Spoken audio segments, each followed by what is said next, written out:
Hello, this is Robert Wagner, and you are listening to TV Confidential.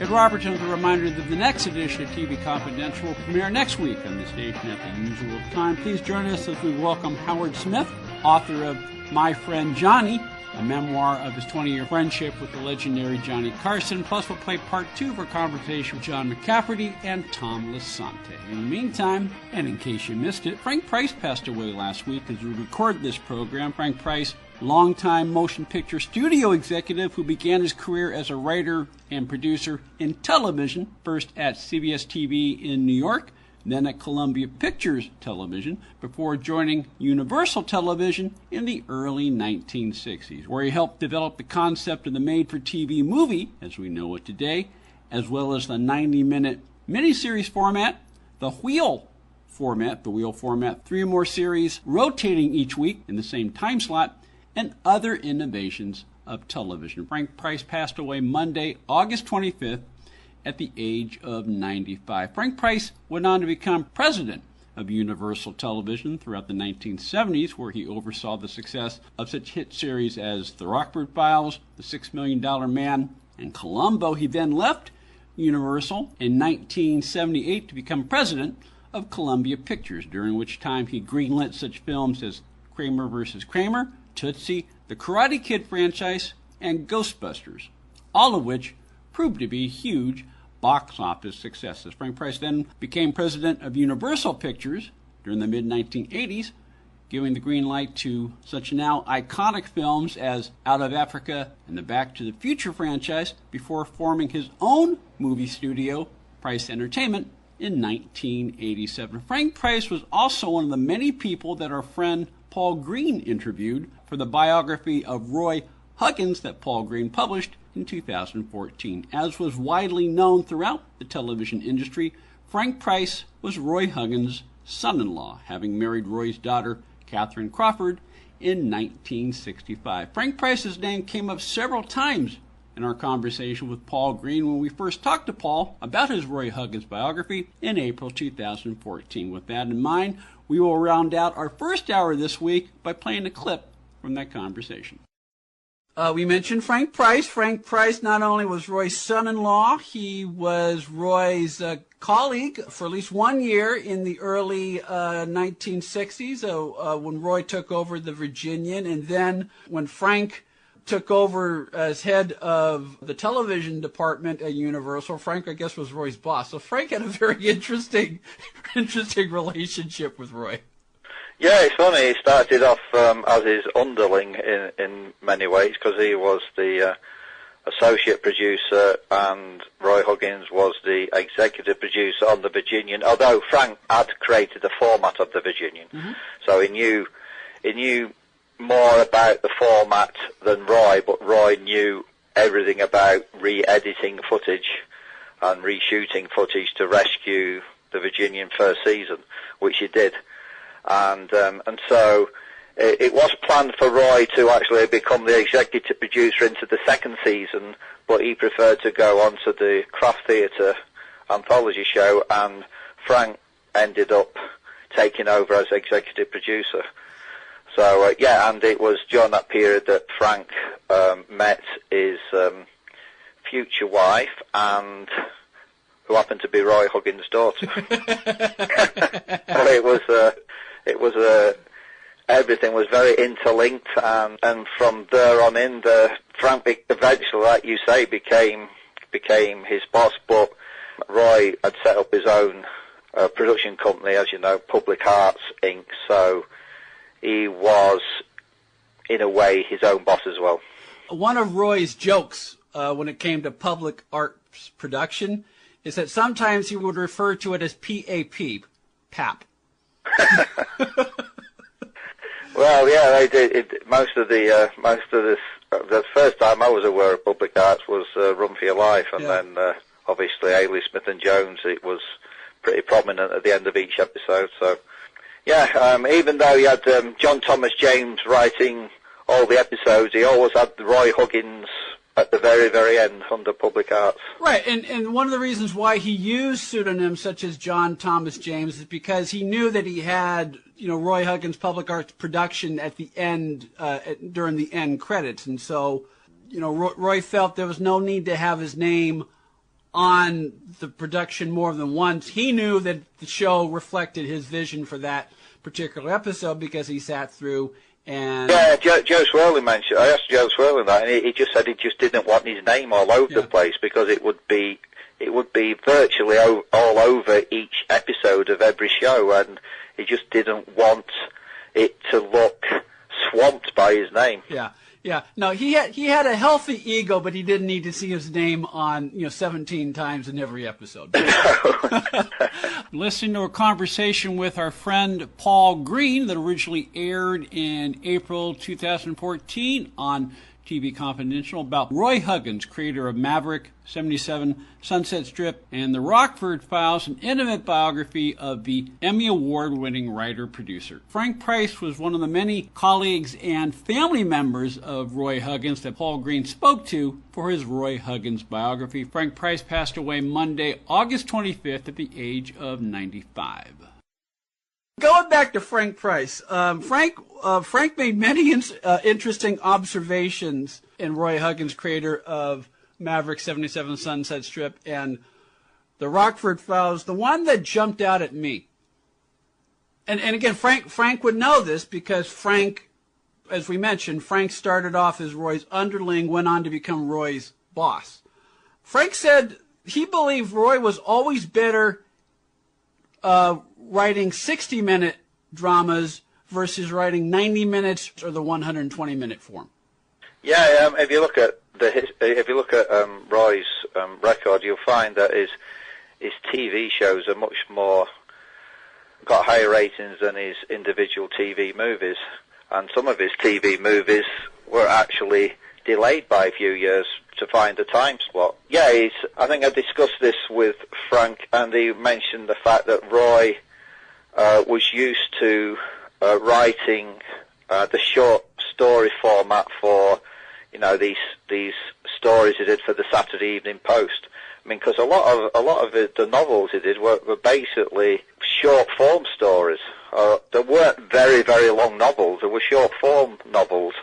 And he always, if you read the chapters dedicated to his writing career, he always had trouble with reaching a large word count. Yeah. And so, they ended up being serialized in the Saturday Evening Post as the chapters, but the books weren't long. They weren't like the airport novels that you see.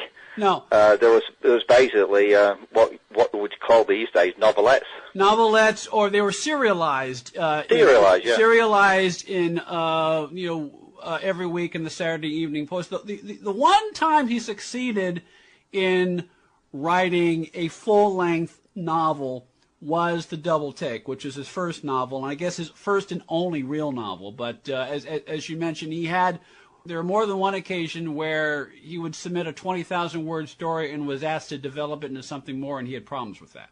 Yeah, he had problems. Yeah, he would submit these stories, and he would find out that the story arc had taken its course within 20,000 words, and he had nothing left in the story, so he couldn't expand it without it seeming padded. And so, yeah, he did have trouble with the long form. There's no two ways about it. Yeah. But at the same time, he would say, and I think this is a fair thing to say, that Roy was an advocate of less is more. He liked writing that was lean. He liked writing that said a lot in as few words as possible.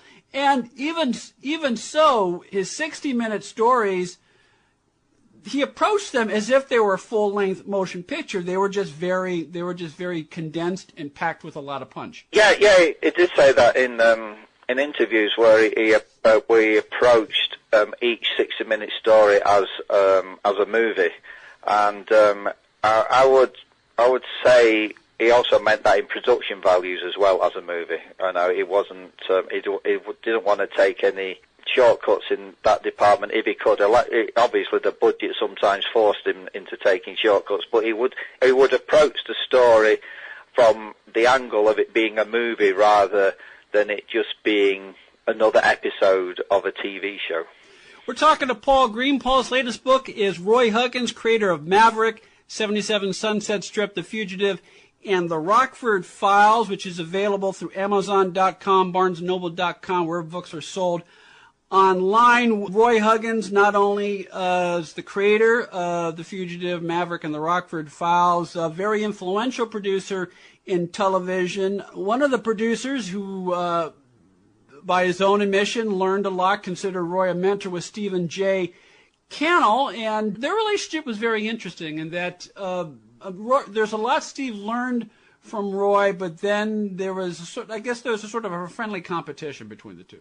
Yeah, they both had a similar style, really, similar outlook to things, and I think there was, made for each other. Stephen Cannell, some of the Stephen Cannell shows were, you see, some of the Stephen's writing is, especially on the Rockford Files, is very similar to Roy's writing style. So, I think they had a lot in common. They understood each other, they got each other, and the Rockford Files, that is a shared creatorship credit, and it really is a collaboration. The origin of that show and the development of that character is a collaboration in every sense of the word. Yeah, I mean, I remember talking to my publisher when they said, when they put on the cover of my book, creator of Maverick, 77 Sunset Strip, The Fugitive, and the Rockford Files. So I actually emailed Frank Price and Joe Swirling to say, is it okay to put that Roy was a creator of the Rockford Files when we know it was a co-creation? And they both said, Steve would not mind you putting that on the cover. But it is basically a co-creation, the Rockford Files. Yeah, well, in the sense that, and I know this because I have read Roy's original story for Rockford. Yeah. The character was there, the story was there long before Steve Cannell entered the picture. What Steve did was he took the story that Roy gave him and thought of aspects that Roy hadn't, created characters that Roy hadn't, and which were all central to the pilot episode. But as I say, it is a collaboration in the truest sense of the word. You're listening to a conversation from April 2014 with author Paul Green about his book, Roy Huggins, creator of Maverick, 77 Sunset Strip, and the Rockford Files. Paul Green passed away in January 2021. Among the many colleagues and family members of Roy Huggins that Paul Green interviewed for his Roy Huggins biography was Frank Price. Frank Price passed away Monday, August 25th, 2025, at the age of 95. Stay with us, folks. We'll be right back.